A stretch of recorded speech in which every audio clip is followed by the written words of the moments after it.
बिस्मिल्लाहिर्रहमानिर्रहीम। अस्सलाम वालेकुम नाज़रीन, मोहम्मद वहीद नज़ीर लाइव हूँ ART न्यूज़ से।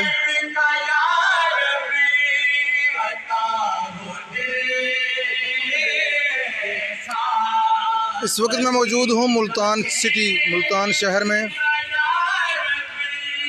साउंड सिस्टम की आवाज़ से थोड़ा सा दूर हट के मैं आपको दिखाऊंगा।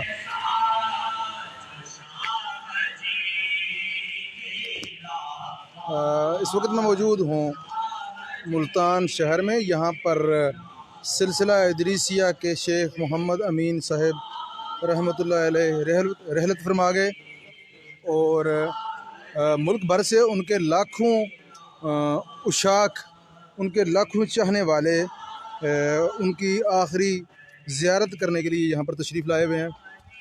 और शेख मोहम्मद अमीन साहब रहमतुल्लाह अलैह का सिलसिला कैसे था और किस तरह वो अपने चाहने वालों को अपना गर्विदा बनाते थे, उनकी तालीमात क्या थी, मैं चंद लम्हों में बताऊंगा कि शेख मोहम्मद अमीन सऊदीया से बसिलसिला रोज़गार, ये जिस तरह भी वो सऊदीया गए और सऊदीया से अरसा 40-50 साल कबल वो यहाँ पर मुल्तान में शिफ्ट हो गए।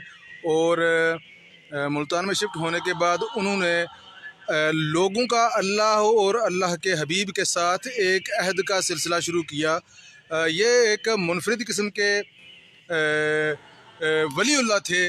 अल्लाह ताला उनकी मंजिलें आसान करे और बहुत बुलंद करे कि जो बजाय अपना मुरीद बनाने के वो लोगों को अल्लाह और अल्लाह के हबीब के साथ एक अहद करवा कर पाबंद करते थे। और उनके सिलसिला में आने का सिर्फ़ एक ही तरीका और एक ही तरीका ये था कि आप उनसे दूबदू बिलमुशाफ़ा या टेलीफोनक अल्लाह के साथ अहद करेंगे। और उनका जुमले ये हुआ करते थे कि मैं सच्चे दिल से अल्लाह और अल्लाह के रसूल से ये अहद करता हूँ कि जो वज़ाइफ़, जो वजीफ़े मेरे अहद में मुकर्रर होंगे वो मैं बग़ैर किसी उज़र के बिला नागा पढ़ता रहूँगा।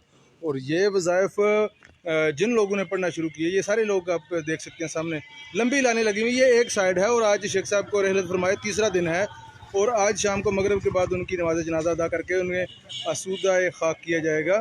तो मैं ये बता रहा था कि वो वज़ाइफ़ जो करवाते थे, पाबंद करवाते थे, वो सिर्फ़ और सिर्फ अल्लाह और अल्लाह के हबीब की मोहब्बत में पाबंद करवाते थे। अपना मुरीद बनाने के बजाय वो लोगों का रिश्ता, लोगों का ताल्लुक़ नबी सल्लल्लाहु अलैहि वसल्लम और अल्लाह के हबीब के साथ करवाया करते थे।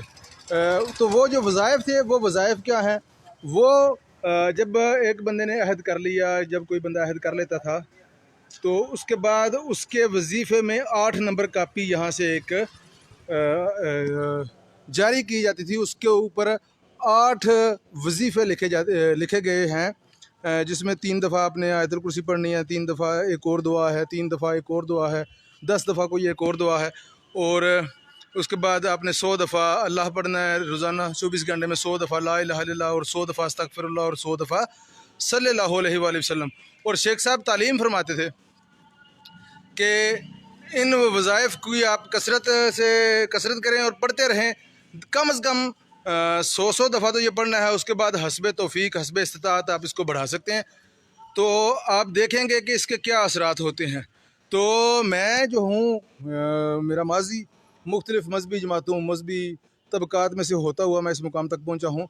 तो अल्हम्दुलिल्लाह मैंने देखा कि इस वजीफ़े को मुस्तकिल पढ़ने से किस तरह अल्लाह ताला लोगों के ऊपर रहम करता है और लोगों के दिल अल्लाह और अल्लाह के हबीब की मोहब्बत में किस तरह डूब जाते हैं। और यहाँ पर शेख साहब की आखिरी रसूमात बाद मगरब नमाज जनाजा अदा किया जाएगा उनका। और ये एक बड़ा सिलसिला इस तरफ से लोगों का जो उनकी ज़ियारत करने आए हुए हैं, और इसी तरह का एक बड़ा सिलसिला ये यहाँ से वो आगे घूम के लोगों की जो ज़ियारत का सिलसिला है वो जारी है। और जो स्टेज से अनाउंसमेंट हो रही है कि वो शेख साहब की नमाज जनाजा के लिए 2 किलोमीटर के हदूद अरबे में रखे गए हैं। साउंड सिस्टम का बंदोबस्त किया गया है और बार बार अनाउंसमेंट हो रही है कि जहाँ भी आपको जगह मिले तो वहाँ आप खड़े होकर नमाज जनाजा अदा कर लें। तो मैं ये थोड़ा से मनाज़र दिखाए हैं कि ये लगभग 500 मीटर कह लें, 500 बाई 500 मुरबा मीटर कह लें, 500 बाई 500 मुरबा मीटर की हदूद में यहाँ पर मुल्क भर से काफ़ी सारे लोग आए हुए हैं और सारे लोग शेख साहब की मोहब्बत में उनका आखिरी दीदार करने आए हुए हैं। और आपको शेख साहब के मतलब क्या आगाही है या मज़ीद क्या आगाही लेना चाहते हैं, ये आप इस वीडियो के कमेंट बॉक्स में पूछ सकते हैं। बहुत शुक्रिया, जज़ाकल्लाह।